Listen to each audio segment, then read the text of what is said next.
Hello and welcome back to the channel, and welcome to this beautiful woodland in Suffolk. And this place is famous for its bluebells.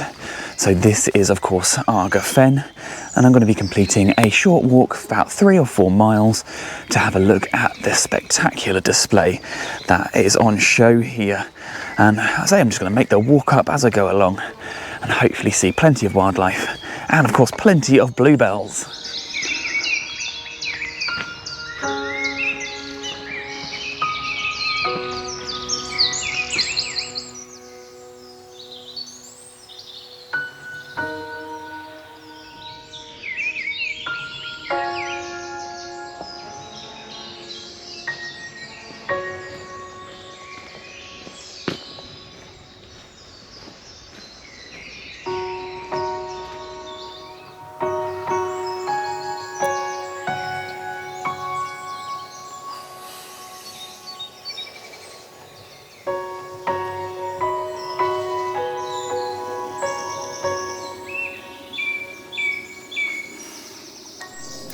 So I've just arrived at one of the areas that I know is one of the best for bluebells, and I'm so gutted I'm a bit too late this year.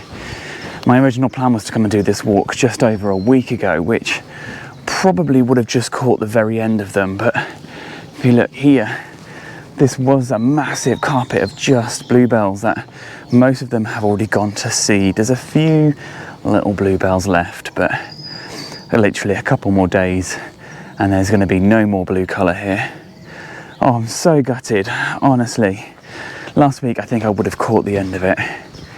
What is out at the moment is all of the wild garlic, and there is so much of it all down in the sort of boggier woodland area just down there. So I'm still going to do the walk, still going to see what wildlife that I can find, and then I think I'm just going to have to come back and do it again next year, a couple of weeks earlier. So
I'm around the middle of the nature reserve at the moment, and I've decided to have a little stop here just by this reservoir, which has actually been converted, I think, into a place much more beneficial for wildlife than just storage for water. And actually, if I stand up, you might be able to see there's some awfully large fish in there. A couple of big ones, lots of little babies all right by the riverbank. And I've been so lucky so far to hear 2 nightingales. There was one over in the woodland sort of as I was walking down here towards the reservoir, and I can also hear another over in the woodlands in that direction. Now, I've been here several times in the past. I've never heard any nightingales before. So it's really, really nice that they've actually decided to stop here and hopefully stay here all summer.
So I'm now on the footpath that leads me back towards the car park, and it's actually been a really, really nice walk, although nowhere near as many bluebells as there would have been just a couple of weeks ago. There are still a few little bunches about, which has been really, really nice. Even next to me now, look, there's a few just down amongst the woodland at the bottom there. There's also been a wonderful amount of wildlife, although very difficult to see because of the canopies. You can't actually, or it's very difficult to photograph any birds. But really nice to hear a couple of nightingales. And also there was a song thrush. I heard sedge warbler down by the reservoir. It's been absolutely lovely. If you've enjoyed this video, don't forget to hit like, hit subscribe, and also ring the bell to keep up to date with future uploads. And I'll see you next time, and I'll certainly be returning in just under a year's time to repeat this walk and hopefully see a lot more bluebells.